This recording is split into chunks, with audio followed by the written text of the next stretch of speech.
ಶ್ರೀ ಗಣಪತಿ ಶಾರದಾ ಗುರುಭ್ಯೋ ನಮಃ. ಶ್ರೋತೃಗಳಿಗೆ ಶ್ರೀಧರ ಟೀಕಾ ಸಹಿತ ಭಗವದ್ಗೀತೆಯಲ್ಲಿ ಕ್ಷೇತ್ರಜ್ಞ ವಿಭಾಗ ಯೋಗವೆಂಬ ತ್ರಯೋದಶೋಧ್ಯಾಯಕ್ಕೆ ಸ್ವಾಗತ. ಶ್ಲೋಕ 19-34. ಅಥ ತ್ರಯೋದಶೋಧ್ಯಾಯಃ ಕ್ಷೇತ್ರಜ್ಞ ವಿಭಾಗ ಯೋಗಃ. ಭಗವಂತನು ಕ್ಷೇತ್ರವು ಯಾವ ವಿಕಾರವುಳ್ಳದ್ದು, ಯಾವುದರಿಂದ ಹುಟ್ಟಿದ್ದು, ಯಾವ ರೂಪಗಳುಳ್ಳದ್ದು ಈ ಕುರಿತಾಗಿ ಇನ್ನಷ್ಟು ವಿಸ್ತಾರವಾಗಿ ಹೇಳುತ್ತಿರುವನು. ಪ್ರಕೃತಿಂ ಪುರುಷಂಚೈವ ವಿದ್ಯನಾದಿ ಉಭಾವಪಿ ವಿಕಾರಾಂಶ್ಚ ಗುಣಾಂಶ್ಚೈವ ವಿದ್ಧಿ ಪ್ರಕೃತಿ ಸಂಭವಾನ್. ಪ್ರಕೃತಿ ಮತ್ತು ಪುರುಷ ಇವೆರಡೂ ಕೂಡ ಅನಾದಿ ಎಂದು ತಿಳಿ. ವಿಕಾರಗಳು ಮತ್ತು ಗುಣಗಳು ಪ್ರಕೃತಿಯಿಂದ ಹುಟ್ಟಿದವು ಎಂದು ತಿಳಿ. ಪ್ರಕೃತಿ ಸಂಭವಾನ್ ಅಂದರೆ ಪ್ರಕೃತೇಹ ಸಂಭವಾನ್, ಪ್ರಕೃತಿಯಿಂದ ಹುಟ್ಟಿದವುಗಳನ್ನು. ಇಲ್ಲಿ ಪ್ರಕೃತಿ ಪುರುಷರಿಗೆ ಆದಿ ಇದೆ ಎನ್ನುವುದಾದರೆ ಅವುಗಳಿಗೂ ಕಾರಣವಾದ, ಅಂದರೆ ಅವುಗಳ ಹುಟ್ಟಿಗೂ ಕಾರಣವಾದ ಮತ್ತೊಂದು ಪ್ರಕೃತಿ ಇದೆ ಎನ್ನಬೇಕಾಗುತ್ತದೆ. ಆಗ ಅನವಸ್ಥೆ ಉಂಟಾಗುತ್ತದೆ. ಆದ್ದರಿಂದ ಇವೆರಡೂ ಅನಾದಿ ಎಂದು ತಿಳಿ. ಪ್ರಕೃತಿಯು ಅನಾದಿಯಾದ ಈಶ್ವರನ ಭಗವಂತನ ಶಕ್ತಿಯಾದ್ದರಿಂದ ಅದೂ ಕೂಡ ಅನಾದಿ. ಪುರುಷನೂ ಕೂಡ ಅವನ ಅಂದರೆ ಈಶ್ವರನ ಅಂಶವೇ, ಆದ್ದರಿಂದ ಅದು ಅನಾದಿಯೇ. ಈ ವಿಷಯದಲ್ಲಿ ಪರಮೇಶ್ವರ ಅಂದರೆ ಭಗವಂತ ಹಾಗೂ ಅವನ ಶಕ್ತಿಗಳು ಅನಾದಿ ಮತ್ತು ನಿತ್ಯ ಎಂಬುದನ್ನು ಭಾಷ್ಯಕಾರರಾದ ಶ್ರೀಮತ್ ಶಂಕರ ಭಗವತ್ಪಾದರು ಅಂದರೆ ಶ್ರೀ ಶಂಕರಾಚಾರ್ಯರು ತುಂಬು ವಿಸ್ತಾರವಾದ ಬರಹದ ಮೂಲಕ ದೃಢಪಡಿಸಿರುವುದರಿಂದ ನಾವು ಅದನ್ನು ಮತ್ತೆ ವಿವರಿಸಲು ಇಲ್ಲಿ ಹೋಗುವುದಿಲ್ಲ. ಶರೀರ, ಇಂದ್ರಿಯ ಮೊದಲಾದ ವಿಕಾರಗಳು ಮತ್ತು ಸತ್ವಾದಿ ಗುಣಗಳ ಪರಿಣಾಮಗಳಾದ ಅಂದರೆ ತ್ರಿಗುಣಗಳಿಂದ ಉಂಟಾಗುವ ಸುಖ, ದುಃಖ, ಮೋಹ ಮೊದಲಾದ ಗುಣಗಳು ಪ್ರಕೃತಿಯಿಂದ ಹುಟ್ಟಿದವು, ಉತ್ಪನ್ನವಾದವು ಎಂದು ತಿಳಿ. ವಿಕಾರಗಳು ಪ್ರಕೃತಿಯಿಂದ ಹುಟ್ಟಿದವು ಎಂಬುದನ್ನು ತೋರಿಸುತ್ತಾ ಸಂಸಾರಕ್ಕೆ ಹುಟ್ಟು ಸಾವುಗಳಿಂದ ಕೂಡಿದ ಬಹಿರ್ಮುಖ ಜೀವನಕ್ಕೆ ಪುರುಷನು ಕಾರಣ ಎಂಬುದನ್ನು ತಿಳಿಸುತ್ತಾನೆ. ಕಾರ್ಯಕಾರಣ ಕರ್ತೃತ್ವೇ ಹೇತು ಪ್ರಕೃತಿರುಚ್ಯತೆ ಪುರುಷ ಸುಖ ದುಃಖಾನಾಂ ಭೋಕ್ತೃತ್ವೇ ಹೇತುರುಚ್ಯತೆ. ಕಾರ್ಯಕಾರಣಗಳ ಉತ್ಪತ್ತಿಗೆ ಪ್ರಕೃತಿಯು ಕಾರಣ ಎಂದು ಹೇಳಲ್ಪಟ್ಟಿದೆ. ಸುಖ ದುಃಖಗಳ ಅನುಭವಕ್ಕೆ, ಭೋಕ್ತೃತ್ವಕ್ಕೆ ಪುರುಷನು ಕಾರಣ ಎಂದು ಹೇಳಲ್ಪಟ್ಟಿದೆ. ಕಾರ್ಯ ಶರೀರ ಕರಣಗಳು ಸುಖ ದುಃಖಾದಿಗಳನ್ನು ಅನುಭವಿಸಲು ಉಪಕರಣಗಳಾದ ಇಂದ್ರಿಯಗಳು. ಅವುಗಳ ಉತ್ಪತ್ತಿಗೆ ಅಂದರೆ ಅವು ಆಯಾ ರೂಪದಿಂದ ತೋರಿಕೊಳ್ಳುವುದಕ್ಕೆ ಪ್ರಕೃತಿಯು ಕಾರಣ ಎಂದು ಕಪಿಲಾದಿಗಳಿಂದ ಹೇಳಲ್ಪಟ್ಟಿದೆ. ಪುರುಷನು ಜೀವ, ಪ್ರಕೃತಿಯಿಂದ ಉಂಟಾದ ಸುಖ ದುಃಖಗಳ ಅನುಭವಕ್ಕೆ ಅವನು ಕಾರಣ. ಇಲ್ಲಿನ ಅಭಿಪ್ರಾಯ ಇದು. ಅಚೇತನವಾದ ಪ್ರಕೃತಿಯು ಸ್ವಯಂ ತಾನೇ ಕಾರಣವಾಗಲಾರದು, ಅಂದರೆ ಕರ್ತೃವಾಗಲಾರದು ಎಂಬುದು ನಿಜವಾದರೂ ಹಾಗೆಯೇ ಪುರುಷನಿಗೆ ಬದಲಾವಣೆ ಎಂಬುದು ಇಲ್ಲವಾದ್ದರಿಂದ ಅವನು ಸುಖ ದುಃಖಾದಿಗಳ ಅನುಭವಕ್ಕೆ ಕಾರಣನಾಗಲಾರ, ಅಂದರೆ ಭೋಕ್ತೃವಾಗಲಾರ ಎಂಬುದು ನಿಜವಾದರೂ ಇಲ್ಲಿ ಕಾರಣವಾಗುವುದು ಕರ್ತೃ ಅಥವಾ ಭೋಕ್ತೃ ಆಗುವುದು ಎಂದರೆ ಆಯಾಯ ಕ್ರಿಯೆ ನೆರವೇರುವಂತಾಗುವುದು ಎಂದಷ್ಟೇ ಅರ್ಥ. ಅದಾದರೂ ಚೇತನದ ಪೂರ್ವ ಕರ್ಮ ಫಲದ ಫಲದಿಂದ ಅಚೇತನದಲ್ಲೂ ಸಾಧ್ಯವಿದೆ. ಅಂದರೆ ಜೀವಾತ್ಮನ ಪೂರ್ವ ಕರ್ಮದ ದೆಸೆಯಿಂದ ಪ್ರಕೃತಿಯಲ್ಲಿ ಕರ್ತೃತ್ವ ತೋರಿಬರಲು ಸಾಧ್ಯವಿದೆ. ಅದು ಹೇಗೆಂದರೆ ಬೆಂಕಿ ಮೇಲ್ಮುಖವಾಗಿ ಉರಿದಂತೆ, ಗಾಳಿ ಅಡ್ಡಲಾಗಿ ಬೀಸುವಂತೆ, ಕರುವಿನ ಪೂರ್ವ ಕರ್ಮ ಫಲದಿಂದ ಕೆಚ್ಚಲಿನಿಂದ ಹಾಲು ಇಳಿದಂತೆ ಇತ್ಯಾದಿ. ಆದ್ದರಿಂದ ಪುರುಷನ ಸಾನ್ನಿಧ್ಯದಿಂದಾಗಿ, ಅಂದರೆ ಪುರುಷನ ಇರುವಿಕೆಯ ಪ್ರಭಾವದಿಂದ ಪ್ರಕೃತಿಗೆ ಕರ್ತೃತ್ವವು ಹೇಳಲ್ಪಟ್ಟಿದೆ. ಅಂದರೆ ಕಾರ್ಯಕಾರಣಗಳ ಉತ್ಪತ್ತಿಗೆ ಪ್ರಕೃತಿಯು ಕಾರಣ ಎನಿಸುತ್ತದೆ. ಅನುಭವವಾದರೂ ಅಂದರೆ ಭೋಕ್ತೃತ್ವವಾದರೂ ಸುಖ ದುಃಖಗಳನ್ನು ಅರಿಯುವುದು, ಅದು ಅಂದರೆ ಅರಿಯುವುದು ಎಂಬುದೇನಿದೆಯೋ ಅದು ಚೇತನದ ಗುಣವೇ ಆಗಿದೆ. ಹೀಗಾಗಿ ಪ್ರಕೃತಿಯ ಸಾಮೀಪ್ಯದ ದೆಸೆಯಿಂದ ಪುರುಷನಿಗೆ ಭೋಕ್ತೃತ್ವವು ಅಂದರೆ ಸುಖ ದುಃಖಗಳ ಅನುಭವಕ್ಕೆ ಕಾರಣನು ಎಂದು ಹೇಳಲ್ಪಟ್ಟಿದೆ. ಹೀಗಿದ್ದರೂ ಕೂಡ ಅವಿಕಾರಿಯು ಜನ್ಮರಹಿತನೋ ಆದವನಿಗೆ ಭೋಕ್ತೃತ್ವವು ಹೇಗೆ ಉಂಟಾಗುತ್ತದೆ ಎಂದರೆ ಅದಕ್ಕೆ ಭಗವಂತನು ಉತ್ತರವಾಗಿ ಹೇಳುತ್ತಾನೆ, ಪುರುಷ ಪ್ರಕೃತಿಸ್ಥೋ ಹಿ ಭುಂಕ್ತೆ ಪ್ರಕೃತಿಜಾನ್ ಗುಣಾನ್ ಕಾರಣಂ ಗುಣ ಸಂಗೋಸ್ಯ ಸದಸದ್ಯೋನಿ ಜನ್ಮಸು. ಏಕೆಂದರೆ ಪುರುಷನು ಪ್ರಕೃತಿಯಲ್ಲಿ ಇದ್ದುಕೊಂಡು ಪ್ರಕೃತಿಯಿಂದ ಹುಟ್ಟಿದ ಗುಣಗಳನ್ನು ಅನುಭವಿಸುತ್ತಾನೆ. ಇವನು ಒಳ್ಳೆಯ ಮತ್ತು ಕೆಟ್ಟ ಯೋನಿಗಳಲ್ಲಿ ಹುಟ್ಟುವುದಕ್ಕೆ ಗುಣಸಂಗವು ಕಾರಣ. ಗುಣಸಂಗ ಎಂದರೆ ಗುಣೈಹಿ ಸಂಗ, ಗುಣಗಳೊಡನೆ ಸಂಘ, ಗುಣಗಳೊಡನೆ ಸೇರುವುದು. ಸದಸದ್ಯೋನಿ ಜನ್ಮಸು ಎಂದರೆ ಸತೀಷು ಅಸತೀಷು ಯೋನಿಷು ಜನ್ಮಾನಿ ತೇಷು, ಒಳ್ಳೆಯ ಕೆಟ್ಟ ಯೋನಿಗಳಲ್ಲಿ ಜನ್ಮಗಳು ಅವುಗಳಲ್ಲಿ. ಅಂದರೆ ಏಕೆಂದರೆ ಪುರುಷನು ಪ್ರಕೃತಿಯಲ್ಲಿ ಅದರಿಂದ ಅಂದರೆ ಪ್ರಕೃತಿಯಿಂದ ಉತ್ಪನ್ನವಾದ ದೇಹದಲ್ಲಿ ತಾದಾತ್ಮ್ಯದಿಂದ ಅಂದರೆ ದೇಹದೊಡನೆ ಒಂದಾಗಿ ಬೆರೆಯುವುದರಿಂದ ಇದ್ದುಕೊಂಡು ಆ ಕಾರಣದಿಂದಲೇ ಅಂದರೆ ತಾನು ದೇಹ ಎಂದು ಭ್ರಮಿಸುವುದರಿಂದಲೇ ಅದರಿಂದ ಅಂದರೆ ಪ್ರಕೃತಿಯಿಂದ ಹುಟ್ಟಿದ ಸುಖ ದುಃಖಾದಿಗಳನ್ನು ಅನುಭವಿಸುತ್ತಾನೆ. ಮತ್ತು ಈ ಪುರುಷನು ಒಳ್ಳೆಯ ಯೋನಿಗಳಲ್ಲಿ ಅಂದರೆ ದೇವತೆಗಳು ಮೊದಲಾದ ಯೋನಿಗಳಲ್ಲಿ ಮತ್ತು ಕೆಟ್ಟ ಯೋನಿಗಳಲ್ಲಿ ಮೃಗಗಳು ಮೊದಲಾದ ಯೋನಿಗಳಲ್ಲಿ ಹುಟ್ಟುವುದಕ್ಕೆ ಗುಣಸಂಗವು ಅಂದರೆ ಶುಭ ಅಶುಭ ಕರ್ಮಗಳನ್ನು ಮಾಡುವ ಇಂದ್ರಿಯಗಳೊಡನೆ ಸಂಘವು, ಇಂದ್ರಿಯಗಳಲ್ಲಿನ ಆಸಕ್ತಿಯು ಇಂದ್ರಿಯಗಳೊಡನೆ ಕೂಡಿಕೊಳ್ಳುವುದು ಕಾರಣ ಎಂದು ಅರ್ಥ.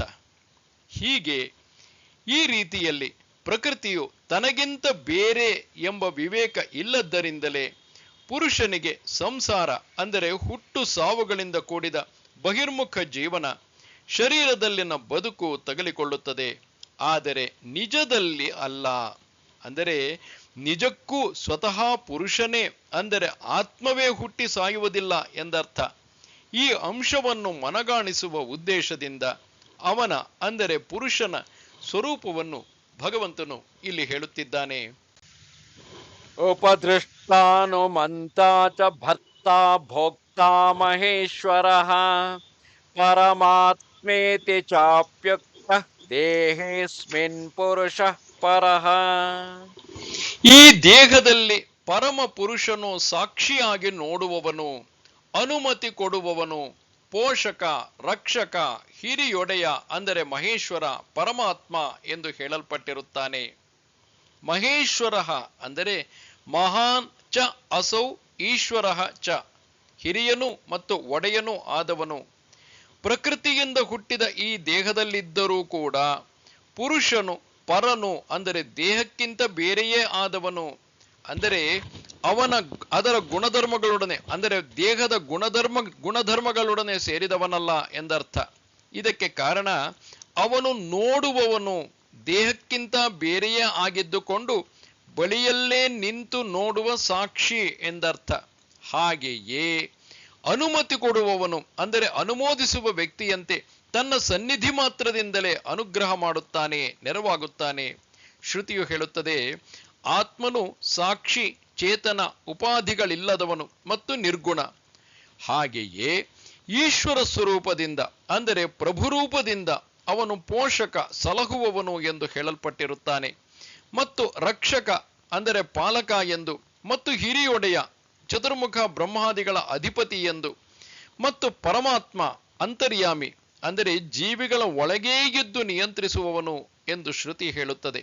ಇವನು ಎಲ್ಲ ಜೀವಿಗಳ ಅಧಿಪತಿ, ಇವನು ಎಲ್ಲ ಜೀವಿಗಳ ಒಡೆಯ, ಇವನು ಎಲ್ಲ ಜೀವಿಗಳ ಪಾಲಕ ಎನ್ನಲಾಗಿದೆ. ಹೀಗೆ ಪ್ರಕೃತಿ ಪುರುಷರು ಬೇರೆ ಬೇರೆ ಎಂಬುದನ್ನು ಅರಿತವನನ್ನು ಭಗವಂತನು ಇಲ್ಲಿ ಹೊಗಳುತ್ತಾನೆ. ಯಯೇವಂ ವೇತ್ತಿ ಪುರುಷಂ ಪ್ರಕೃತಿಂಚ ಗುಣೈಃ ಸಹ ಸರ್ವಥಾ ವರ್ತಮಾನೋಪಿ ನ ಸ ಭೂಯೋಭಿಜಾಯತೆ. ಯಾರು ಹೀಗೆ ಪುರುಷನನ್ನು ಮತ್ತು ಗುಣಗಳಿಂದ ಕೂಡಿದ ಪ್ರಕೃತಿಯನ್ನು ಅರಿತುಕೊಳ್ಳುವನೋ ಅವನು ಹೇಗೇ ಇದ್ದರೂ ಮತ್ತೆ ಹುಟ್ಟುವುದಿಲ್ಲ. ಅಂದರೆ ಯಾರು ಪುರುಷನನ್ನು ಹೀಗೆ ಅವನು ಸಾಕ್ಷಿ ಇತ್ಯಾದಿಯಾಗಿ ಅರಿತುಕೊಳ್ಳುವನೋ ಮತ್ತು ಗುಣಗಳಿಂದ ಕೂಡಿದ ಸುಖ ದುಃಖಾದಿ ಪರಿಣಾಮಗಳ ಸಮೇತವಾದ ಪ್ರಕೃತಿಯನ್ನು ಯಾರು ಅರಿತುಕೊಳ್ಳುವನೋ ಅವನು, ಆ ವ್ಯಕ್ತಿಯು ಹೇಗೇ ಇದ್ದರೂ, ಅಂದರೆ ಶಾಸ್ತ್ರದ ವಿಧಿಗಳನ್ನು ಉಲ್ಲಂಘಿಸಿ ಹದ್ದು ಮೀರಿ ಈ ಲೋಕದಲ್ಲಿದ್ದರೂ ಕೂಡ ಅವನು ಮತ್ತೆ ಹುಟ್ಟುವುದಿಲ್ಲ, ಖಂಡಿತವಾಗಿ ಮುಕ್ತನಾಗುತ್ತಾನೆ ಎಂದು ಅರ್ಥ. ಇನ್ನು ಪ್ರಕೃತಿಗಿಂತ ಬೇರೆಯಾದ ಇಂತಹ ಆತ್ಮದ ಜ್ಞಾನವನ್ನು ಗಳಿಸಲು ಬದಲಿ ಸಾಧನಗಳನ್ನು ಮುಂದಿನ 2 ಶ್ಲೋಕಗಳಲ್ಲಿ ಭಗವಂತನು ಹೇಳುತ್ತಿರುವನು. ಧ್ಯಾನೇನಾತ್ಮನಿ ಪಶ್ಯಂತಿ ಕೇಚಿದಾತ್ಮಾನಮಾತ್ಮನ ಅನ್ಯೇ ಸಾಂಖ್ಯೇನ ಯೋಗೇನ ಕರ್ಮಯೋಗೇನ ಚಾಪರೇ. ಕೆಲವರು ಧ್ಯಾನದ ಮೂಲಕ ಆತ್ಮನಲ್ಲಿ ಆತ್ಮದಿಂದ ಆತ್ಮನನ್ನು ನೋಡುತ್ತಾರೆ, ಇತರರು ಜ್ಞಾನದಿಂದ ಅಂದರೆ ಜ್ಞಾನ ಮಾರ್ಗದಿಂದ, ಮತ್ತಿತರರು ಯೋಗದಿಂದ, ಮತ್ತು ಕೆಲವರು ಕರ್ಮಯೋಗದಿಂದ ಕಾಣುತ್ತಾರೆ. ಕೆಲವರು ಧ್ಯಾನದ ಮೂಲಕ ಅಂದರೆ ಆತ್ಮದ ರೂಪವನ್ನು ತಳೆದ ವೃತ್ತಿಗಳನ್ನೇ ಮತ್ತೆ ಮತ್ತೆ ತಂದುಕೊಳ್ಳುವುದರ ಮೂಲಕ ಆತ್ಮನಲ್ಲಿ ಮತ್ತು ದೇಹದಲ್ಲಿ ಆತ್ಮದಿಂದ ಮನಸ್ಸಿನಿಂದ, ಆತ್ಮದಿಂದ ಎಂದರೆ ಮನಸ್ಸಿನಿಂದ ಈ ಆತ್ಮನನ್ನು ನೋಡುತ್ತಾರೆ. ಇತರರಾದರೋ ಜ್ಞಾನದಿಂದ ಪ್ರಕೃತಿ ಪುರುಷರು ಬೇರೆ ಬೇರೆ ಎಂಬುದನ್ನು ಮನನ ಮಾಡುವುದರಿಂದ, ಮತ್ತಿತರರು ಅಷ್ಟ ಅಂಗಗಳುಳ್ಳ ಯೋಗದಿಂದ ಮತ್ತು ಕೆಲವರು ಕರ್ಮಯೋಗದಿಂದ ನೋಡುತ್ತಾರೆ ಎಂಬುದನ್ನು ಎಲ್ಲಕ್ಕೂ ಸೇರಿಸಿಕೊಳ್ಳಬೇಕು. ಈ ಧ್ಯಾನಾದಿಗಳಲ್ಲಿ ಒಂದು ಸಮುಚಿತವಾದ ಕ್ರಮ ಇದ್ದರೂ ಕೂಡ ಆಯಾಯ ಮಾರ್ಗದಲ್ಲಿನ ಸಾಧಕರ ನಿಷ್ಠೆಯಲ್ಲಿ ವ್ಯತ್ಯಾಸವಿರುವುದರಿಂದ ಧ್ಯಾನಾದಿಗಳನ್ನು ಬದಲಿ ಸಾಧನಗಳು ಎನ್ನಲಾಗಿದೆ. ಇನ್ನು ತುಂಬಾ ಮಂದ ಸಾಧಕರಿಗಾಗಿ ಸಂಸಾರವನ್ನು ದಾಟಿಸುವ ಉಪಾಯವನ್ನು ಭಗವಂತ ಹೇಳುತ್ತಾನೆ. ಅನ್ಯೇ ತ್ವೇವಮಜಾನಂತ ಶ್ರುತ್ವಾನ್ಯೇಭ್ಯ ಉಪಾಸತೆ ತೇಪಿ ಚಾತಿತರಂತ್ಯೇವ ಮೃತ್ಯುಂ ಶ್ರುತಿಪರಾಯಣಾಃ. ಆದರೆ ಮತ್ತಿತರರು ಹೀಗೆ ಅರಿಯದೆ ಬೇರೆಯವರಿಂದ ಕೇಳಿ ಉಪಾಸಿಸುತ್ತಾರೆ. ಅಂತಹ ಕೇಳುವುದರಲ್ಲಿ ನಿಷ್ಠೆಯುಳ್ಳವರು ಕೂಡ ಮೃತ್ಯುವನ್ನು ಖಂಡಿತ ದಾಟುತ್ತಾರೆ. ಆದರೆ ಮತ್ತಿತರರು ಅಂದರೆ ಜ್ಞಾನ, ಯೋಗ ಮೊದಲಾದ ಮಾರ್ಗದಿಂದ ಹೀಗೆ ಇಂತಹ ಸಾಕ್ಷಿತನಾಗಿತ್ಯಾದಿ ಗುಣಗಳಿಂದ ಕೂಡಿದ ಆತ್ಮನನ್ನು ಸಾಕ್ಷಾತ್ಕರಿಸಿಕೊಳ್ಳಲು ಅರಿಯದೆ ಬೇರೆಯವರಿಂದ ಅಂದರೆ ಆಚಾರ್ಯರಿಂದ ಉಪದೇಶದ ಮೂಲಕ ಕೇಳಿ ಉಪಾಸಿಸುತ್ತಾರೆ, ಧ್ಯಾನಿಸುತ್ತಾರೆ. ಆದರೆ ಅಂತಹವರೂ ಕೂಡ ಶ್ರದ್ಧೆಯಿಂದ ಉಪದೇಶವನ್ನು ಕೇಳುವುದರಲ್ಲಿ ನಿಷ್ಠೆಯುಳ್ಳವರಾಗಿದ್ದುಕೊಂಡು ನಿಧಾನವಾಗಿ ಮೃತ್ಯುವನ್ನು ಅಂದರೆ ಸಂಸಾರವನ್ನು, ಹುಟ್ಟು ಸಾವುಗಳನ್ನು ಖಂಡಿತ ದಾಟುತ್ತಾರೆ. ನಿಷ್ಕಾಮ ಕರ್ಮಯೋಗವನ್ನು 3ನೇ, 4ನೇ, 5ನೇ ಅಧ್ಯಾಯಗಳಲ್ಲಿ ವಿವರಿಸಲಾಗಿದೆ ಮತ್ತು ಧ್ಯಾನವನ್ನು, ಯೋಗವನ್ನು ಕ್ರಮವಾಗಿ 6 ಮತ್ತು 8ನೇ ಅಧ್ಯಾಯಗಳಲ್ಲಿ ವಿವರಿಸಲಾಗಿದೆ. ಅಲ್ಲದೆ ಧ್ಯಾನಾದಿಗಳು ಜ್ಞಾನದ ಮೂಲಕ ವಿವೇಚಿಸಲ್ಪಟ್ಟ ಅಂದರೆ ಶರೀರ, ಮನಸ್ಸು ಇತ್ಯಾದಿಗಳಿಗಿಂತ ಬೇರೆ ಎಂದು ಅರಿಯಲ್ಪಟ್ಟ ಆತ್ಮದ ಕುರಿತಾದದ್ದು. ಆದ್ದರಿಂದ ಈ ಅಧ್ಯಾಯದ ಕೊನೆಯವರೆಗೂ ಭಗವಂತನು ಜ್ಞಾನವನ್ನೇ ವಿವರಿಸುತ್ತಾ ಹೇಳುತ್ತಾನೆ. ಯಾವತ್ ಸಂಜಾಯತೆ ಕಿಂಚಿತ್ ಸತ್ವಂ ಸ್ಥಾವರ ಜಂಗಮಂ ಕ್ಷೇತ್ರ ಕ್ಷೇತ್ರಜ್ಞ ಸಂಯೋಗಾತ್ ತದ್ವಿದ್ಧಿ ಭರತರ್ಷಭ. ಎಲೆ ಭರತ ಕುಲದಲ್ಲಿ ಶ್ರೇಷ್ಠನೇ, ಸ್ಥಾವರ ಜಂಗಮ ರೂಪವಾದ ಯಾವುದೇ ವಸ್ತು ಉತ್ಪನ್ನವಾದರೂ ಅದು ಕ್ಷೇತ್ರಜ್ಞರ ಸಂಯೋಗದಿಂದ ಉತ್ಪನ್ನವಾಗಿದೆ ಎಂದು ತಿಳಿ. ಯಾವುದೇ ಒಂದು ವಸ್ತು ಉತ್ಪನ್ನವಾದರೂ ಅದೆಲ್ಲ ಕ್ಷೇತ್ರಜ್ಞರ ಸಂಯೋಗದಿಂದ, ಅವಿವೇಕದಿಂದ ಕವಿಯುವ ಭ್ರಾಂತಿಯ ದೆಸೆಯಿಂದ, ಕ್ಷೇತ್ರಜ್ಞರಲ್ಲಿ ಉಂಟಾದ ತಾದಾತ್ಮ್ಯದಿಂದ ಉತ್ಪನ್ನವಾಗಿದೆ ಎಂದು ತಿಳಿ. ಅವಿವೇಕದ ದೆಸೆಯಿಂದ ಉಂಟಾಗುವ ಸಂಸಾರದ ಅಂದರೆ ಹುಟ್ಟು ಸಾವುಗಳ ಕುರಿತಾಗಿ ಹೇಳಿ ಬಳಿಕ ಈಗ ಅದನ್ನು ನೀಗಲು ಅಂದರೆ ಹುಟ್ಟು ಸಾವುಗಳನ್ನು ತೊಲಗಿಸಲು ಪ್ರತ್ಯೇಕವಾದ ಆತ್ಮದ ಅಂದರೆ ಪ್ರಕೃತಿಗಿಂತ ಬೇರೆಯೇ ಆದ ಆತ್ಮದ ಸಾಕ್ಷಾತ್ಕಾರವನ್ನು ಕುರಿತು ಭಗವಂತ ಹೇಳುತ್ತಾನೆ. ಸಮಂ ಸರ್ವೇಷು ಭೂತೇಷು ತಿಷ್ಠಂತಂ ಪರಮೇಶ್ವರಂ ವಿನಶ್ಯತ್ವಂ ವಿನಶ್ಯಂತಂ ಯಃ ಪಶ್ಯತಿ ಸ ಪಶ್ಯತಿ. ಎಲ್ಲ ಜೀವಿಗಳಲ್ಲೂ ಸಮವಾಗಿರುವವನು, ನಾಶ ಹೊಂದುವವುಗಳಲ್ಲಿ ಅವಿನಾಶಿಯಾದವನು ಆದ ಪರಮೇಶ್ವರನನ್ನು ಅಂದರೆ ಸರ್ವಶ್ರೇಷ್ಠ ಪ್ರಭುವನ್ನು ಯಾರು ನೋಡುವನೋ ಅವನು ನೋಡುತ್ತಾನೆ. ಸ್ಥಾವರ ಜಂಗಮ ರೂಪವಾದ ಎಲ್ಲ ಜೀವಿಗಳಲ್ಲೂ ನಿರ್ಗುಣನಾಗಿ, ಅಂದರೆ ಶುದ್ಧ ಅಸ್ತಿತ್ವವಾಗಿ, ಅಂದರೆ ಕೇವಲ ಎರವು ಆಗಿ ಹೇಗೆ ಸಮಾನನಾಗಿರುವನೋ ಹಾಗಿರುವ ಪರಮಾತ್ಮನನ್ನು ಯಾರು ನೋಡುವನೋ ಮತ್ತು ಆ ಕಾರಣದಿಂದಲೇ ನಾಶ ಹೊಂದುವ ಆ ಜೀವಿಗಳಲ್ಲಿ ಅವಿನಾಶಿಯಾದವನು ಅವನು ಎಂಬುದಾಗಿ ಯಾರು ಸಾಕ್ಷಾತ್ಕರಿಸಿಕೊಳ್ಳುವನೋ ಅವನು ಮಾತ್ರವೇ ಸರಿಯಾಗಿ ನೋಡುತ್ತಾನೆ, ಮತ್ತಾರು ಅಲ್ಲ. ಯಾಕೆ ಅವನು ಮಾತ್ರವೇ ಸರಿಯಾಗಿ ನೋಡುತ್ತಾನೆ ಎಂದರೆ ಅದಕ್ಕೆ ಹೇಳುತ್ತಾನೆ, ಸಮಂ ಪಶ್ಯನ್ ಹಿ ಸರ್ವತ್ರ ಸಮವಸ್ಥಿತಮೀಶ್ವರಂ ನ ಹಿ ನಸ್ತ್ಯಾತ್ಮನಾತ್ಮಾನಂ ತತೋ ಯಾತಿ ಪರಾಂ ಗತಿಂ. ಏಕೆಂದರೆ ಎಲ್ಲೆಲ್ಲೂ ಸಮವಾಗಿ ನೆಲೆಸಿರುವ ಈಶ್ವರನನ್ನು, ಅಂದರೆ ಒಡೆಯನಾದ ಭಗವಂತನನ್ನು ನೋಡುತ್ತಿರುವವನು ಆತ್ಮದಿಂದ ಆತ್ಮನನ್ನು ಹಿಂಸಿಸುವುದಿಲ್ಲ. ಆದ್ದರಿಂದ ಅವನು ಪರಮಗತಿಯನ್ನು ಹೊಂದುತ್ತಾನೆ. ಸಮವಸ್ಥಿತಂ ಅಂದರೆ ಸಮ್ಯಕ್ ಅವಸ್ಥಿತಂ, ಚೆನ್ನಾಗಿ ನೆಲೆಸಿರುವವನನ್ನು, ಎಲ್ಲೆಲ್ಲೂ ಎಲ್ಲ ವಸ್ತುಗಳಲ್ಲೂ ಸಮವಾಗಿ ಕುಸಿಯದ ರೂಪದಿಂದ ತನ್ನ ಸ್ವರೂಪದಿಂದ ಜಾರದೆ ಚೆನ್ನಾಗಿ ನೆಲೆಸಿರುವ ಪರಮಾತ್ಮನನ್ನು ನೋಡುತ್ತಿರುವವನು ಆ ಕಾರಣದಿಂದ, ಅಂದರೆ ಹಾಗೆ ನೋಡುತ್ತಿರುವುದರಿಂದ ಆತ್ಮದಿಂದ, ಅಂದರೆ ತನ್ನಿಂದ, ಅಂದರೆ ತಾನೇ ಆತ್ಮನನ್ನು ಹಿಂಸಿಸುವುದಿಲ್ಲ. ಅಜ್ಞಾನದಿಂದಾಗಿ ಸತ್ ಚಿತ್ ಆನಂದ ರೂಪನಾದ ಆತ್ಮನನ್ನು ತಿರಸ್ಕರಿಸುವ ಮೂಲಕ ಕೊಲ್ಲುವುದಿಲ್ಲ. ಆದ್ದರಿಂದ ಪರಮಗತಿಯನ್ನು, ಮೋಕ್ಷವನ್ನು ಹೊಂದುತ್ತಾನೆ. ಆದರೆ ಯಾರು ಹೀಗೆ ನೋಡುವುದಿಲ್ಲವೋ ಅವನು ನಿಜಕ್ಕೂ ದೇಹವನ್ನೇ ಆತ್ಮವೆಂದು ಕಾಣುತ್ತಾನೆ ಮತ್ತು ದೇಹದೊಂದಿಗೆ ಆತ್ಮನನ್ನು ಕೊಲ್ಲುತ್ತಾನೆ. ಶ್ರುತಿ ಹೇಳುವಂತೆ ಕುರುಡುಗತ್ತಲೆಯಿಂದ ಆವೃತವಾದವುಗಳು ನಿಜಕ್ಕೂ ಅಸುರರ ಲೋಕಗಳು. ಮತ್ತು ಯಾರು ಯಾರು ಆತ್ಮಘಾತಿಗಳಾದ, ಅಂದರೆ ಆತ್ಮಸಾಕ್ಷಾತ್ಕಾರ ಮಾಡಿಕೊಳ್ಳದ ಜನರಿರುವರೋ ಅವರು ಮರಣದ ನಂತರ ಆ ಅಸುರ ಲೋಕಗಳನ್ನು ಸೇರುತ್ತಾರೆ. ಅಲ್ಲ, ಆತ್ಮನು ಬೇರೆ ಬೇರೆ ಜೀವಿಗಳ ಮೂಲಕ ಬಗೆ ಬಗೆಯಾಗಿ ಶುಭ ಅಶುಭ ಕರ್ಮಗಳನ್ನು ಮಾಡುತ್ತಿರುವುದರಿಂದ ಅವನಲ್ಲಿ ವೈಷಮ್ಯ, ಅಂದರೆ ಅಸಮಾನತೆ, ವೈವಿಧ್ಯ ಕಾಣಬರುತ್ತಿರುವಾಗ ಆತ್ಮನು ಜೀವಿಗಳಲ್ಲಿ ಸಮನಾಗಿರಲು ಹೇಗೆ ಸಾಧ್ಯ? ಈ ಪ್ರಶ್ನೆಯನ್ನು ಊಹಿಸಿಯೇ ಭಗವಂತ ಇಲ್ಲಿ ಹೇಳುತ್ತಾನೆ, ಪ್ರಕೃತ್ಯೇವ ಚ ಕರ್ಮಾಣಿ ಕ್ರಿಯಮಾಣಾನಿ ಸರ್ವಶಃ ಯಃ ಪಶ್ಯತಿ ತಥಾತ್ಮಾನಂ ಅಕರ್ತಾರಂ ಸ ಪಶ್ಯತಿ. ಎಲ್ಲ ಬಗೆಯಿಂದಲೂ ಪ್ರಕೃತಿಯೇ ಕರ್ಮಗಳನ್ನು ಮಾಡುವಂಥದ್ದು ಎಂದು ಮತ್ತು ಹಾಗೆಯೇ ಆತ್ಮನ ಅಕರ್ತೃ ಎಂದು ಯಾರು ನೋಡುವನೋ ಅವನು ನೋಡುತ್ತಾನೆ.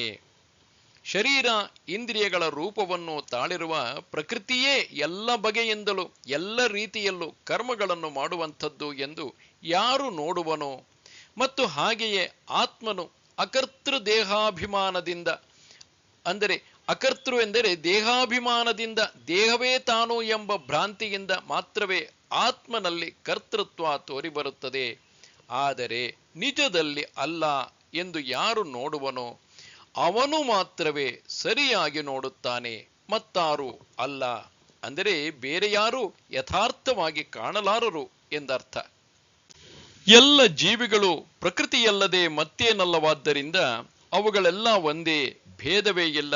ಆದ ಕಾರಣ ಜೀವಿಗಳಲ್ಲಿ ಮೇಲ್ನೋಟಕ್ಕೆ ಪರಸ್ಪರ ಭೇದವಿದ್ದರೂ ಕೂಡ ಆತ್ಮನಲ್ಲಿ ಯಾರು ಭೇದವನ್ನು ನೋಡುವುದಿಲ್ಲವೋ ಅವನು ಬ್ರಹ್ಮತ್ವವನ್ನು ಹೊಂದುತ್ತಾನೆ ಎಂದು ಹೇಳುತ್ತಾನೆ.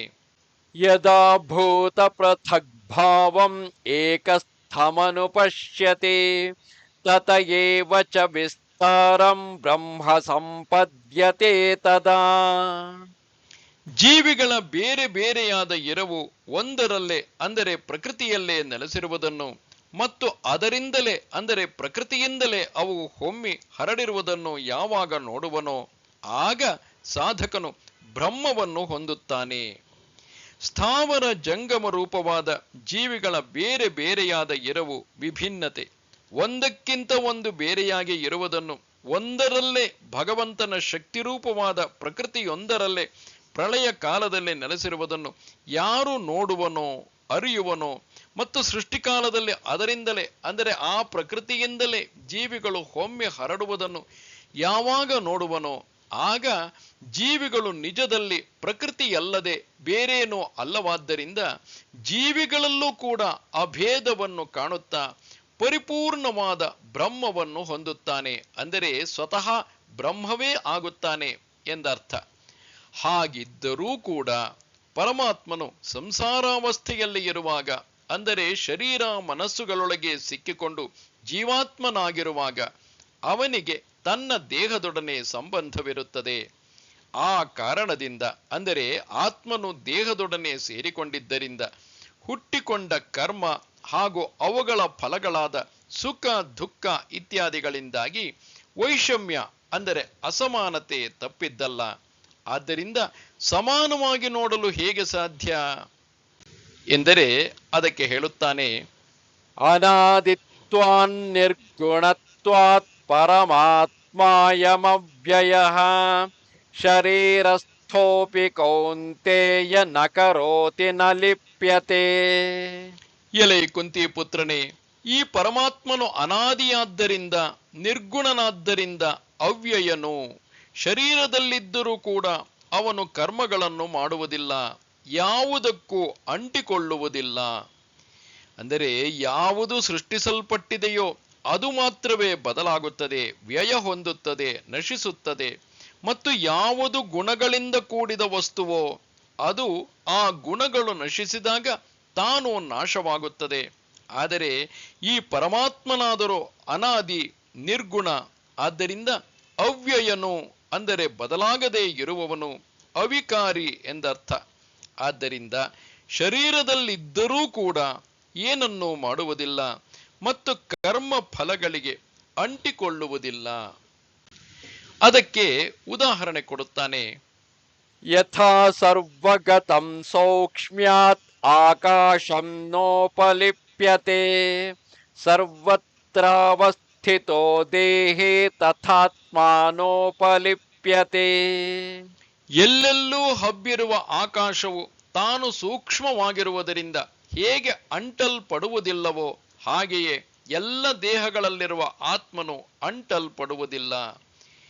ಎಲ್ಲೆಲ್ಲೂ ಅಂದರೆ ಎಲ್ಲ ಕಡೆ ಕೆಸರು ಇತ್ಯಾದಿಗಳಲ್ಲೂ ಇರುವ ಆಕಾಶವು ಸೂಕ್ಷ್ಮವಾಗಿರುವುದರಿಂದ, ಸಂಘವಿಲ್ಲದ್ದರಿಂದ, ಅಂದರೆ ಅಂಟಿಕೊಳ್ಳುವ ಗುಣವಿಲ್ಲದ್ದರಿಂದ ಕೆಸರು ಇತ್ಯಾದಿಗಳಿಂದ ಹೇಗೆ ಅಂಟಲ್ಪಡುವುದಿಲ್ಲವೋ ಹಾಗೆಯೇ ಎಲ್ಲ ಉತ್ತಮ, ಮಧ್ಯಮ, ಸಾಮಾನ್ಯ ಅಥವಾ ಅಧಮ, ಕಳಪೆ ದೇಹಗಳಲ್ಲಿರುವ ಆತ್ಮನೂ ಕೂಡ ಅಂಟಲ್ಪಡುವುದಿಲ್ಲ. ಉತ್ತಮ, ಮಧ್ಯಮ, ಅಧಮ ಇಂತಹ ಯಾವುದೇ ದೇಹಗಳಲ್ಲಿರುವ ಆತ್ಮನೂ ಕೂಡ ಆ ದೇಹದ ಗುಣಗಳೊಂದಿಗೆ ಶರೀರದ ಗುಣದೋಷಗಳೊಡನೆ ಸೇರುವುದಿಲ್ಲ, ಬೆರೆಯುವುದಿಲ್ಲ ಎಂದರ್ಥ. ಅಸಂಗತ್ವದಿಂದಾಗಿ ಯಾವುದಕ್ಕೂ ಅಂಟುವುದಿಲ್ಲ ಎಂಬುದನ್ನು ಆಕಾಶದ ಉದಾಹರಣೆಯ ಮೂಲಕ ಹೇಳಲಾಯಿತು. ಈಗ ಆತ್ಮವು ಬೆಳಗುವಂಥದ್ದಾದ್ದರಿಂದ ಅದು ಯಾವುದನ್ನು ಬೆಳಗಿಸುತ್ತದೋ ಅದರ ಗುಣಗಳೊಡನೆ ಕೂಡ ತಾನು ಬೆರೆಯುವುದಿಲ್ಲ ಎಂಬುದನ್ನು ಸೂರ್ಯನ ಸಾಮತಿಯ ಮೂಲಕ ತಿಳಿಸುತ್ತಾನೆ.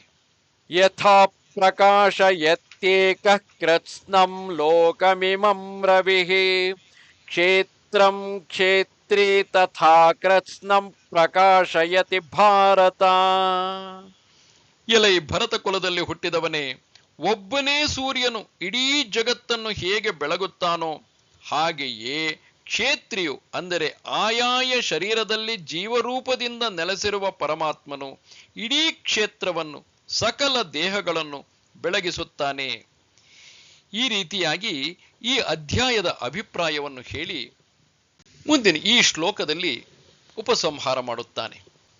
ಕ್ಷೇತ್ರ ಕ್ಷೇತ್ರಜ್ಞಯೋರೇವಂ ಅಂತರಂ ಜ್ಞಾನಚಕ್ಷುಷಾ ಭೂತ ಪ್ರಕೃತಿ ಮೋಕ್ಷಂಚ ಯೇ ವಿದುರ್ಯಾಂತಿ ತೇ ಪರಂ.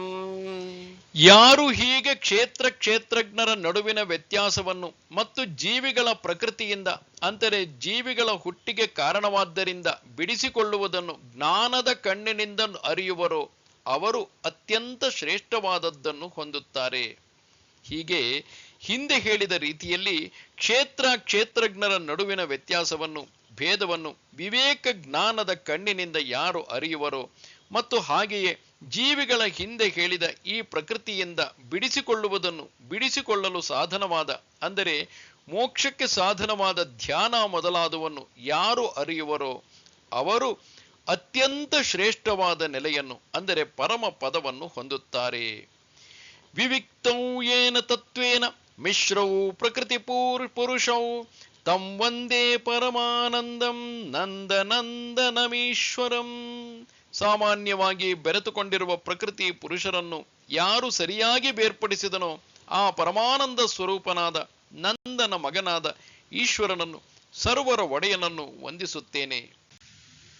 ಓಂ ತತ್ಸದಿತಿ ಶ್ರೀಮದ್ಭಗವದ್ಗೀತಾಸು ಉಪನಿಷತ್ಸು ಬ್ರಹ್ಮವಿದ್ಯಾಯಾಂ ಯೋಗಶಾಸ್ತ್ರೇ ಶ್ರೀಕೃಷ್ಣಾರ್ಜುನ ಸಂವಾದೆ ಕ್ಷೇತ್ರಜ್ಞ ವಿಭಾಗಯೋಗೋ ನಾಮ ತ್ರಯೋದಶೋಧ್ಯಾಯಃ. ಇತಿ ಶ್ರೀಮದ್ಭಗವದ್ಗೀತಾಯಾಃ ಶ್ರೀಧರಸ್ವಾಮಿ ವಿರಚಿತಾಯಾಂ ಸುಬೋಧಿನ್ಯಾಂ ಟೀಕಾಯಾಂ ಪ್ರಕೃತಿ ಪುರುಷ ವಿವೇಕಯೋಗೋ ನಾಮ ತ್ರಯೋದಶೋಧ್ಯಾಯಃ. ಹೀಗೆ ಶ್ರೀಧರ ಸ್ವಾಮಿಗಳಿಂದ ಬರೆಯಲ್ಪಟ್ಟ ಸುಬೋಧಿನಿ ಎಂಬ ಟೀಕೆಯಲ್ಲಿ ಕ್ಷೇತ್ರಜ್ಞ ಯೋಗ ಎಂಬ 13ನೆಯ ಅಧ್ಯಾಯವು ಮುಗಿಯಿತು. ನಮಸ್ತೆ ಶಾರದೆ ದೇವಿ ಕಾಶ್ಮೀರ ಪುರವಾಸಿನಿ ತ್ವಾಮಹಂ ಪ್ರಾರ್ಥಯೇ ನಿತ್ಯಂ ವಿದ್ಯಾದಾನಂಚ ದೇಹಿಮೆ. ನಮಸ್ಕಾರ.